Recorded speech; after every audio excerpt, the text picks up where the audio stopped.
Today's affirmations are for confidence. But first, the quote for the day is, "If you have no confidence in self, you are twice defeated in the race of life.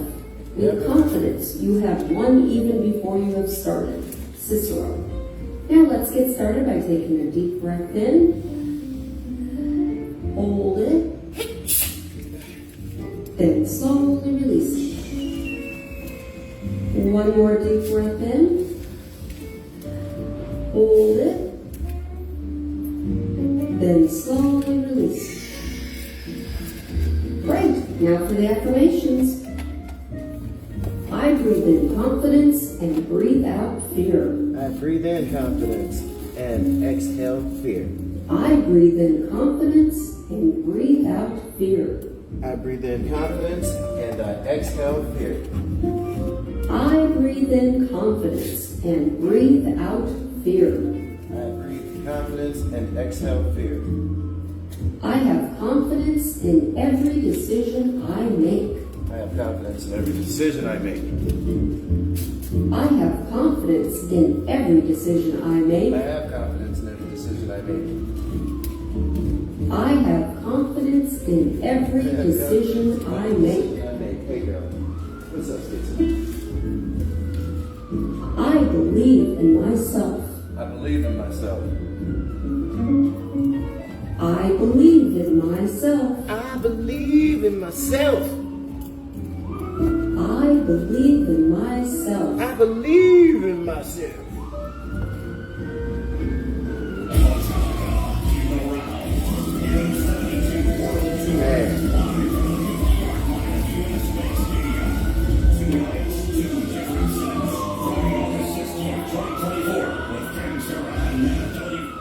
Welcome to today's Daily Horoscope Podcast by Astronomy for Taurus. Where we explore the celestial and Smooches, guiding smooches. into the wonders of the Mr. universe Smooches, with get out. magic. And speaking of guidance, if you're looking to connect more deeply with the stars, discover your astrological compatibility, or simply find your place in the cosmos, Astromate is here to light the way. Today you may feel a strong desire to relax and find comfort in your surroundings, Taurus. However, there is also a willingness to embrace a small challenge and connect with others in a meaningful way. Relationships with loved ones may play a significant role, and you may find yourself working on healing family dynamics or gaining insight into your personal desires. While you are focused on personal growth, it is important to take some time for self-reflection. Treat yourself to something special and appreciate the present moment.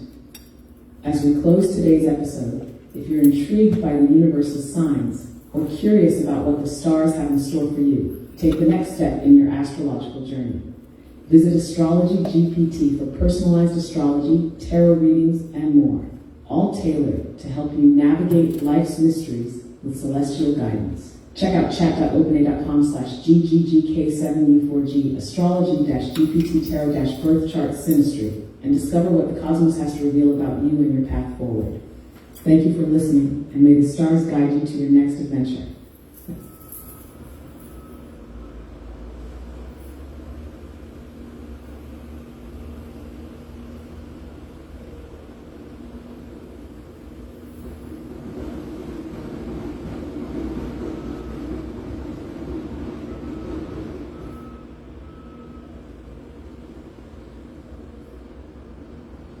So I want to discuss why we do rituals, ceremonies, and spell work in the Ifa tradition, because a lot of times people get this confused.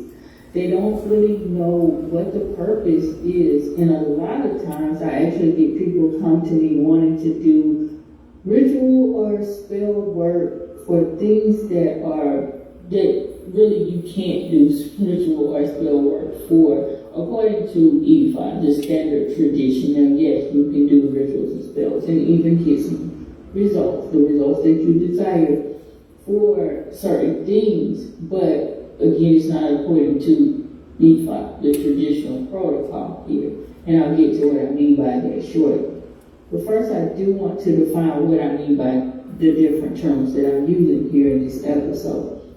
So rituals are those things that we do in order to enact change.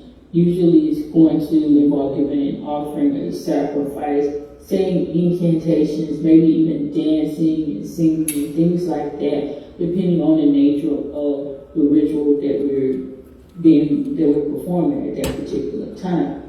Ceremonies are usually just extended versions of rituals. Oftentimes the terms are used interchangeably because they really involve the same mechanisms. The primary difference in a ceremony is that they typically involve larger groups of people, families, societies, communities, so forth, so on, versus just an individual or a few people involved in like a ritual or something like that. So ceremonies usually occur during really major events, festivals, things of that nature. They don't have to, but oftentimes they do. Spell work, on the other hand, is absolutely part of a ritual or a ceremony. But a spell is basically saying an incantation, certain words and phrases to invoke the energetic forces that we wish to appease in that particular ritual or ceremony, and that we wish to ask or petition for whatever we're desiring to receive during that particular time. So as I said before, these particular things are done for very, very specific purposes in Ifa and really any form of African spirituality if you are going according to traditional protocol here. I'm not talking about some of these nuanced modern day ways that people want to engage in these particular processes, because a lot of it doesn't work because of what they're doing and also their intent behind the ritual, ceremony, or spell work. Before I get too deep into this topic, guys, I definitely want to remind you, check out my website, Assembly 44. We have a number of IFA products and services available there. You can definitely get an IFA reading if you are looking for that dynamic. But we also offer Eleki beads and different protection charms and other rituals that you may be interested in, especially when it comes to connecting with your ancestors and things like that. A lot of people are really interested in those higher level ritual services that we offer. So let's dig into the topic now. Why do we do these things? What is the purpose of them? What is the overall outcome or results that we should expect? So forth, so on. So it's not really to get what you want. And this is the opposite of what most people think when they do any type of ritual work. Because a lot of times I see people or people ask questions about doing a specific spell, a ritual that they maybe saw online, or they read about in a book, or they heard somebody talk about, and they're like, I want to engage in this particular ritual work.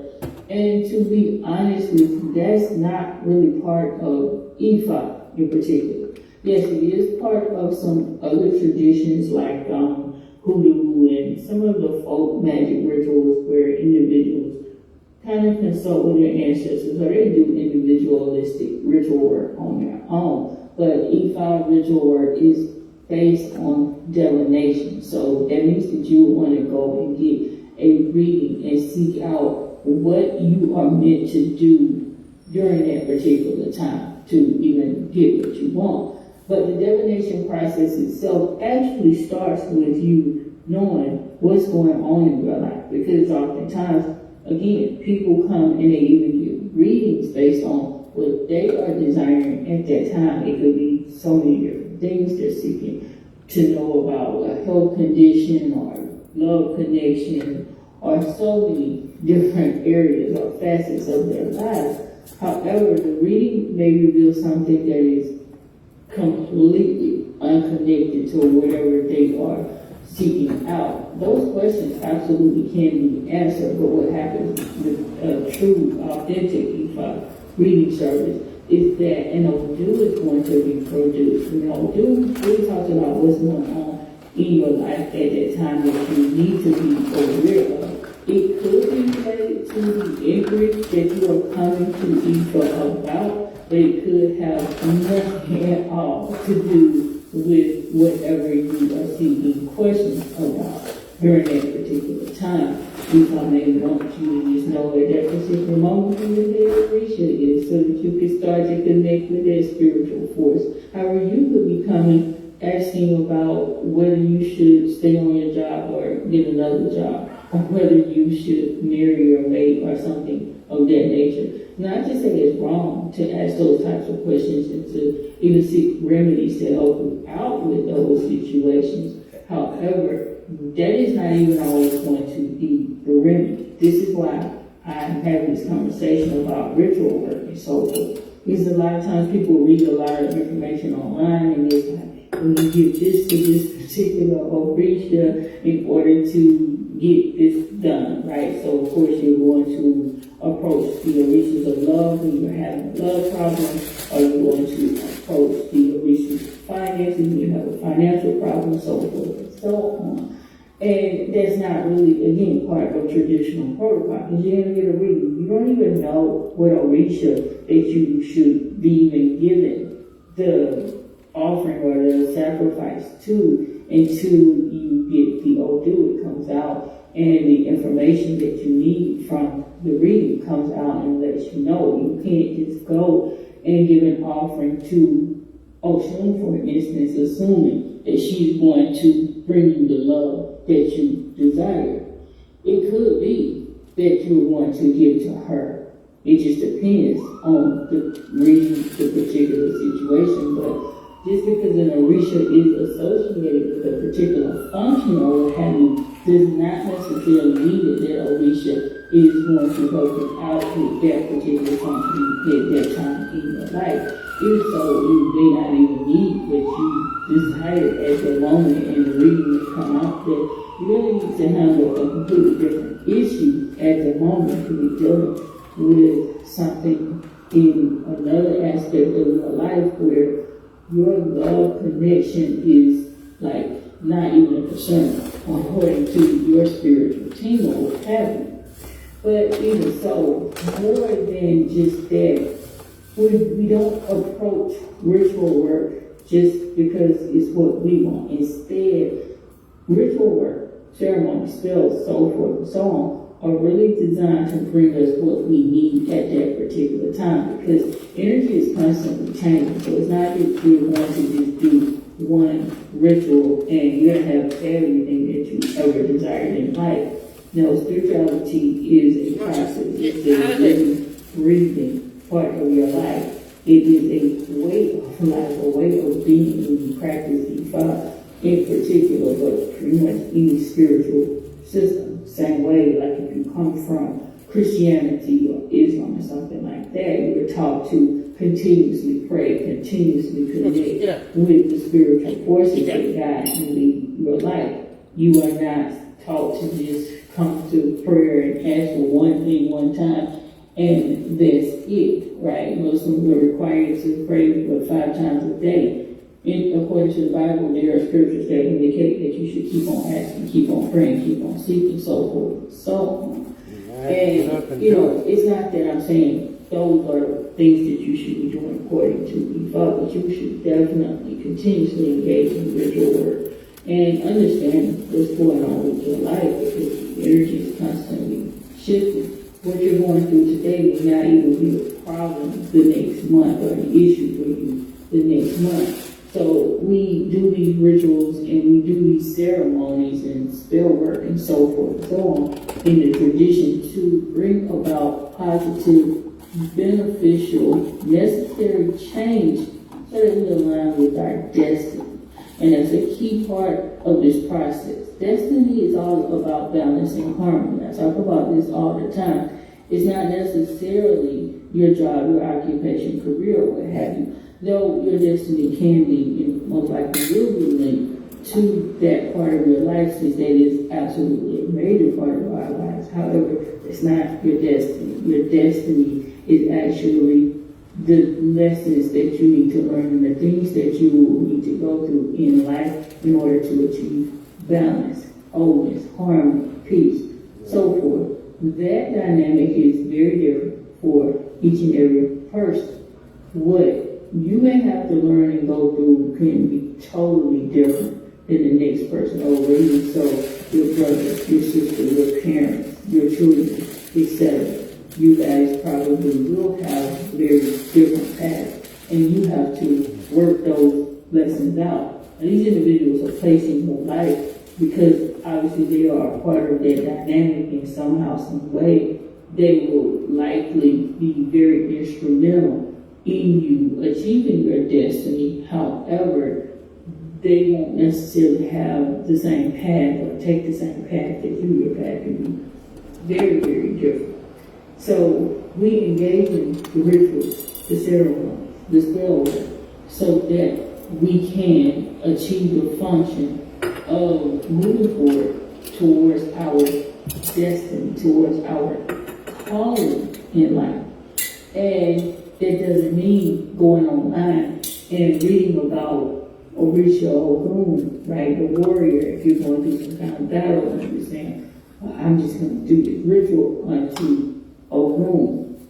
Number one, the ritual that you're reading about may not even be appropriate for Ogun. This is one thing that I always caution people about. The challenge here is that a lot of the information, especially that you find online about the tradition, come out of the Caribbean islands. That is not Nigerian tradition. Nigerian tradition in many ways looks different than what people practice in the Caribbean islands. I'm not saying that they're wrong, but what we have to understand is that the traditions in those regions of the world are adaptations, right? And they're based on what the people groups went through when they were carried to the islands. So they had to do different things than what was and is continuously is being done in Nigeria to this day. Likewise, I don't know what's going on with some people, why they would even put out certain information as far as, you do this ritual, they will give you, full instructions to do a ritual.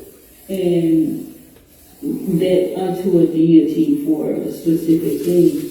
And that is not something that you do in any tradition, even voodoo. Like, that's not something that you do because it probably won't work, right? Or even you can cause yourself some real problems if you start to do ritual work unto a deity that you think you're working with. It could be somebody that's a whole different force, rather, and that force may not be so benevolent. Right, so you have to be really careful with that, and that's why I say I don't understand why people who are saying that they are actually into tradition, why they will put out such content on the internet or even in a book. I've even seen this in whole books where people will give a full-on ritual or spell to conduct unto a specific spirit that, especially according to Ifa, or something like that, if that person was truly practicing within Ifa, they would never do that because they understand that that's not the way it goes.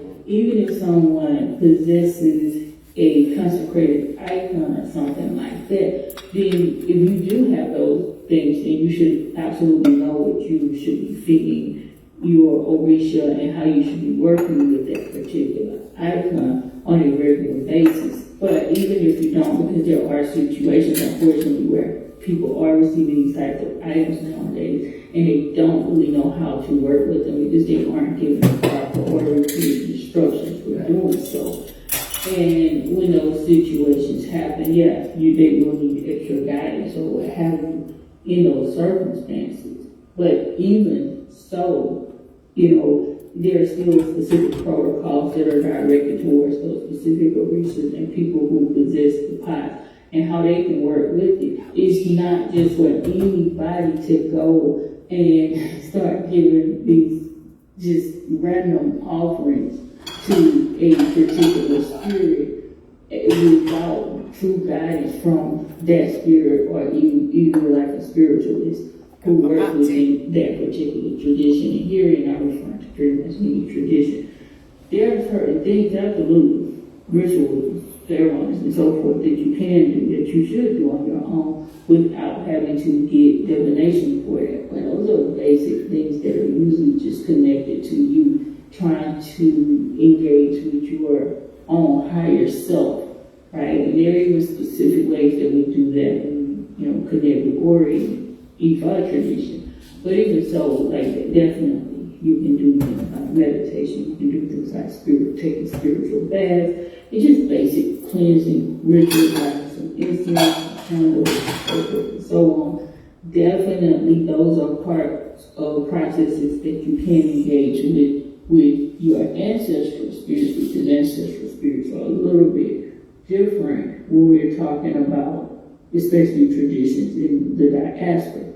But when it comes to specific spells unto an Orisha, or a specific ritual ceremony unto an Orisha, we do those things to get what that Orisha is telling us that we need at that particular moment, and they are done in specific ways according to traditional protocol. These are not things that you just go off and you do on your own without proper guidance and without the proper information that you need for engaging in such ritual work. So I hope I clarify here what I mean by these particular dynamics. This is a tradition. When you go outside of traditional protocol, we're working with Ifa. You're no longer practicing the tradition at that point. And you can do things 1,001 different ways. If you're not doing it according to protocol, according to certain standards, you're not going to get the desired result that you need. And even so, there are situations where people do go and engage with ritual work and things like that, and cause themselves some really, really serious issues, even up to death, unfortunately. But a lot of times I've seen situations where people go and try to engage in certain things, and they're doing the ritual work incorrectly, and what happens is they cause themselves so many different problems, just so many different problems where their life, it just starts to spiral downward. And they don't even understand it. Sometimes they don't recognize it until months or years later. And then they realize, oh, I did this ritual that I saw online. And now I'm starting to have certain experiences that are causing me some problems. And I just, I always encourage people not to do it. With that being said, I am going to go ahead and close here. As always, guys, I say, please have a very blessed and beautiful day. Amen. Today, I am discussing dreams, visions, and intuition. I want to talk about the power of these sacred messages according to African traditions in particular. So, these things are pretty much the hallmark of spiritual communication when it comes to African spirituality.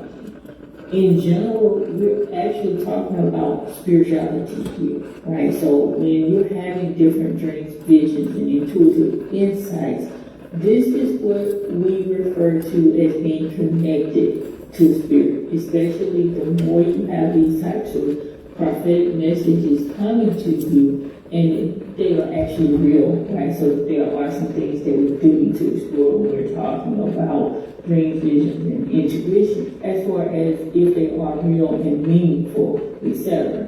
But in general, when we are talking about these things according to African traditions, we must understand that these are the things that our ancestors cherished. Ad-free, get access to the entire catalog and bonus episodes. Then check out Wake Me Up Premium. There's a 7-day free trial, so you can try it out before you commit. Now before our episode begins, here's a quick word from today's sponsors. This episode is sponsored by Air Doctor. I am Did you hooking know up. Americans take about 20,000 breaths a day? And they spend on average. Hi everyone. 90% Right now I'm in the time process indoors. of making my pot tea. That indoor air you breathe can be up to Yeah, that's where I 100 take times my more weed, polluted no longer than smoking outdoor it, air. and That's I'm according to brewing the it. EPA. and turning it Indoor into tea. airplanes cause all kinds of Stop. respiratory symptoms like sneezing, I'm going to congestion, show you my little scratchy collection throat, out here. and even more serious health problems. Hey, Mr. Smooches. So, since most of our lives are indoors, what's the solution? Well, So here's my pot tea right there. Just setting it out to get some sun, some moon, some rain, some natural elements before I consume it. This is what I call the cleansing and the purifying and just the send it back for a refund minus shipping. speaking over it, says so. AirDoctorPro.com. And use And these are my promo teas code that I APM. didn't have the And you'll receive up to $300 I didn't turn off into air purifiers. hot tea yet, but I am going to turn it into hot tea. Customers, you will also receive a free 3-year warranty on any unit, which is an additional $84 value. So lock in this special offer by going to AIRDOCTORPRO.com. That's airdoctorpro.com and use promo code WAKEMEUP. Hey friend, welcome to Wake Me Up and to this guided breathwork session. Breathwork is a really powerful practice, especially in the morning when you want to wake the mind and body. It helps to detoxify and energize the body by bringing oxygen to it and removing carbon dioxide. It has anti-inflammatory effects, and simply put, it will help to reset your mind, both with calmness and energy. Now it is possible and totally normal to get a little bit lightheaded while you do this, so I recommend that you sit or lie down, just to keep yourself safe. And this practice is very simple. It's 20 deep breaths, followed by a 1-minute hold. And we'll do all of that 3 times. I'll guide you through the whole thing. So, let's go ahead and get started. You can begin by letting out all of the air in your lungs. Great. Now inhale. And exhale. Inhale. And exhale. In. And out. Keep it going now. In. And out. In. And let it out. Nice and smooth. In. And out. Deep breaths all the way. In. And out. In. And out. In. And out. Halfway now. In. And out. Keep going. In. And out. In. Out. In. Out. In. And out. You're almost there now. In. Out. In. And out. In. Out. Just a few more. Stick with it. In. Out. Keep those breaths deep. In. Out. Last one.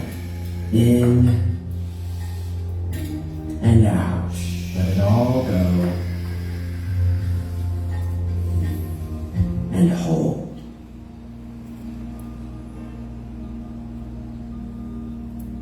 Notice your body.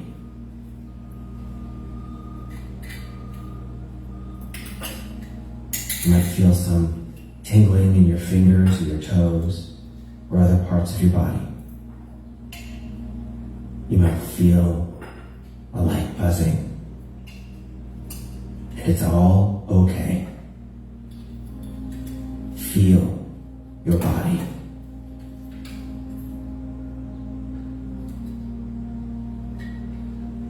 If you're struggling and you need to breathe in, then you can at any time. But you're almost there. 10 more seconds.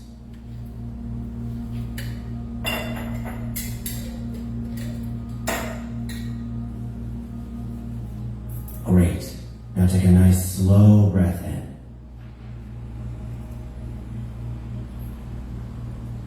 Let it out.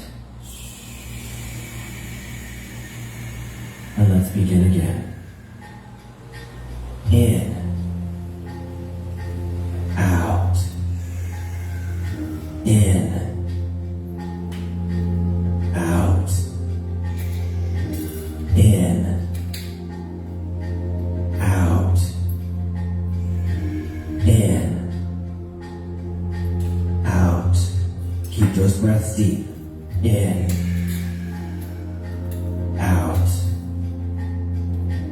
In. Out. In. Out.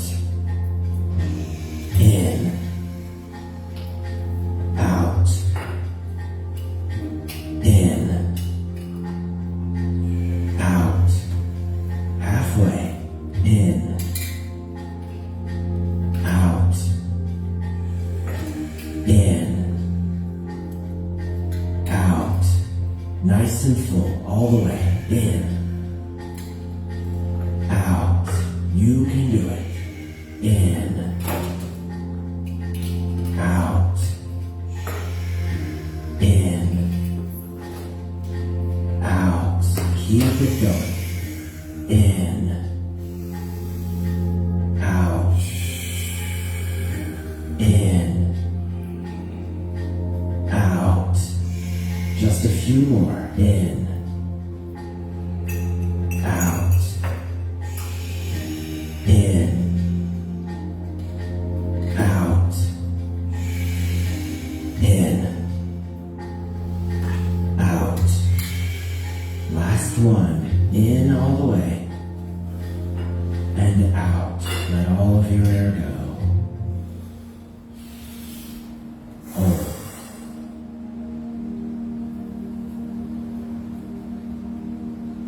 Slow your body and your mind.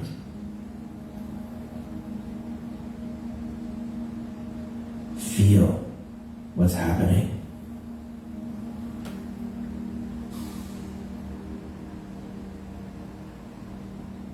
Ask yourself, how can I relax deeper into this hold?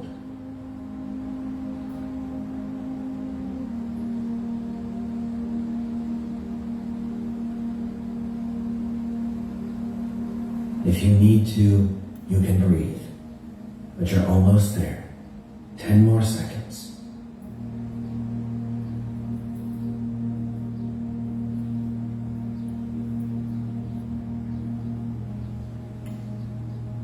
And take a nice deep breath in.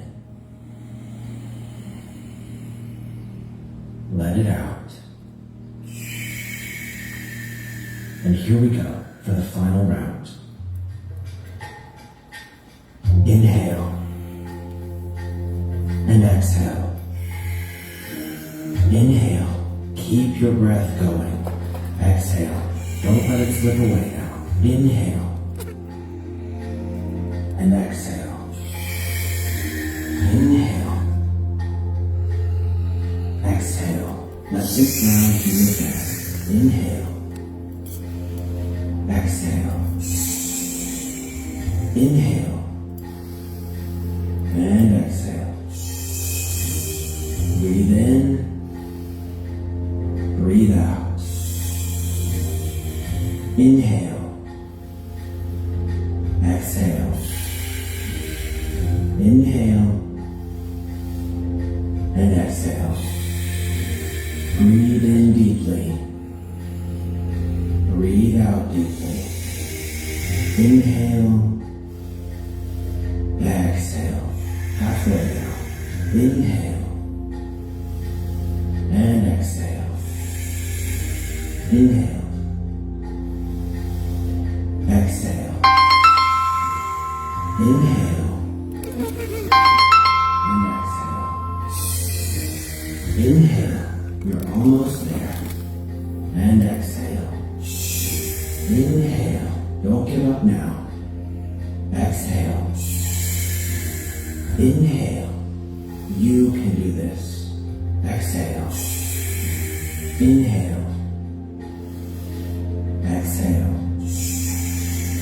Inhale, 2 more.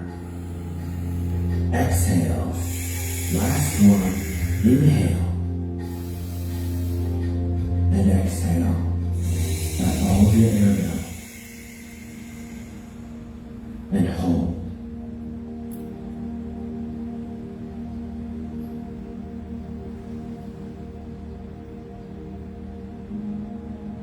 Your body may feel different than usual. That's okay. Relax into it. Soften down.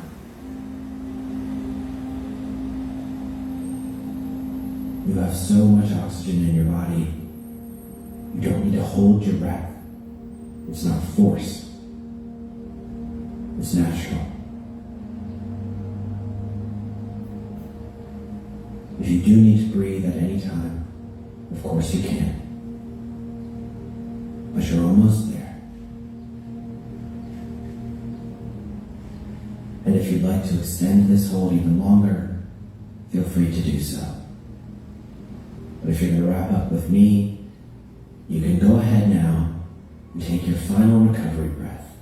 Enjoy it. Take a nice, slow, deep breath.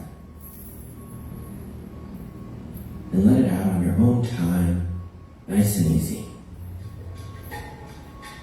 Well, my friend, great job. I hope you're feeling full of positive energy, that your mind is clear, and that you're ready for a great day.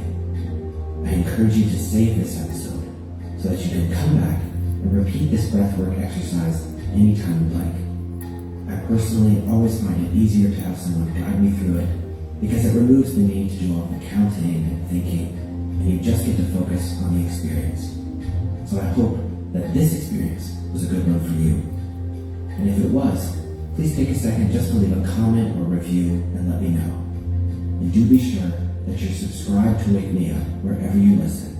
It really goes a long way to help my channel. So thanks, I appreciate you. And I hope to see you back here soon on Wake Me Up.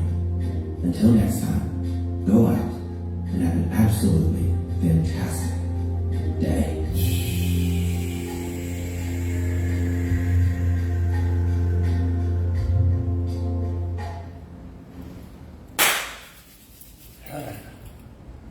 Yeah, Mr. Smooch is your boy. Susie, can we take a photo? Alright, now time to get back to my If tea. you have the new Samsung Galaxy Z Flip 6, you could snap your own hands-free selfies. Really? What? I just flex it to the perfect angle, set it down, and So flex vibrant it right now. AI automatically zooms for the perfect shot. So vibrant right now. I posted that technique, breathing exercise on my page. Remember, you don't have to follow and hold your breath all the way through it. You can breathe. If you're not, do you and breathe. I just held my breath for 2 minutes, 3 minutes. Yeah. Ryan else here for, I guess, my 100th minute. Check out my No, tea. don't go. You know, honestly, when I started this, I thought I only had to do like 4 of these. It's unlimited premium wireless for $15 a month. How are there still people paying 2 or 3 times that much? I'm sorry, I shouldn't be victim blaming here. Give it a try at mintmobile.com/save whenever you're ready. $45 upfront payment equivalent to $15 per month. New customers on first 3-month plan only. Taxes and fees extra. Speeds lower above 40 gigabytes. See details. The IKEA Business Network is now open for small businesses and entrepreneurs. Join for free today to get access to interior design services to help you make the most of your workspace. Employee well-being benefits to help you and your people grow. And amazing discounts on travel, insurance, and IKEA purchases, deliveries, and more. Take your small business to the next level when you sign up for the IKEA Business Network for free today by searching IKEA Business Network. This episode is brought to you by ServiceNow, the AI platform for business transformation. AI is only as powerful as the platform it's built into. Enter ServiceNow. It puts AI to work for people, for employees, for developers, and even your customers, removing frustration and supercharging productivity. On our intelligent platform, AI isn't just a promise. It's happening today. That's why the world works with ServiceNow. To learn more, visit servicenow.com/AI for people. And after the Second World War, we were occupied by America, the France, the Russia, the England. And there was no food around. There was poverty. There was literally, mean, the worst condition was worse than during the war. And so, in that kind of an environment, it made me feel, as a kid always said, I wanted to get out of there, and the guidance was better than that. And always was dreaming about coming to America. America was always the land of opportunity.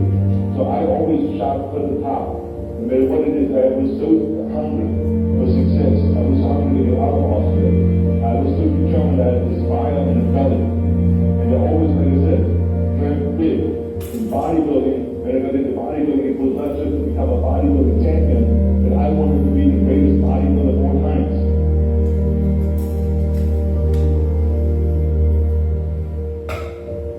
I always shoot to the top because I always feel like if you have a great vision and you think big, then you're also going to end up big. If you think little, by accident, no one ever has gotten big.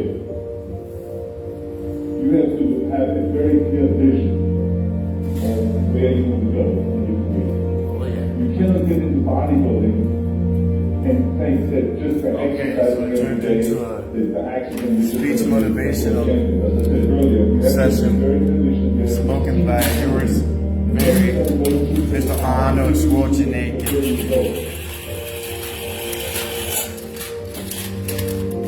I want to be like a spot. I want to be in London, winning the universe contest. I saw myself with a trophy in the hand. I saw hundreds of bodybuilders around me looking up at me, idolizing me, and thousands of people up there cheering and standing ovation. That's what I saw. And exactly 5 years later, with 5-6 hours of training like a fanatic, I was standing on that stage in London, and I won the Mr. Universe contest at the age of 20 as the youngest Mr. Universe ever. That teaches you right away a lesson, because the lesson was to be, you got that clear vision, and then go after the vision. Why is that important? Because it brings joy to you. Every set that I did, every rep that I did, every 500 pounds I lifted, every 1,000 sit-ups that I did, brought me joy, because it took me one step closer to turning that vision into reality. So many people don't enjoy their jobs. In America, for instance, in the latest study, it says that 74% of the people in America don't enjoy their jobs. Now that's, you work all your life, and you don't enjoy your job. This is because they didn't have a vision in the first place. That's what I say always to young kids. Before you go out after college or before college, whatever, think about what you really want to do. Don't listen to your parents, don't listen to your coaches, to your mentors, all those things. You can listen to them, but at the end, you have to make the decision. Because I tell you, my parents had no interest in bodybuilding at all.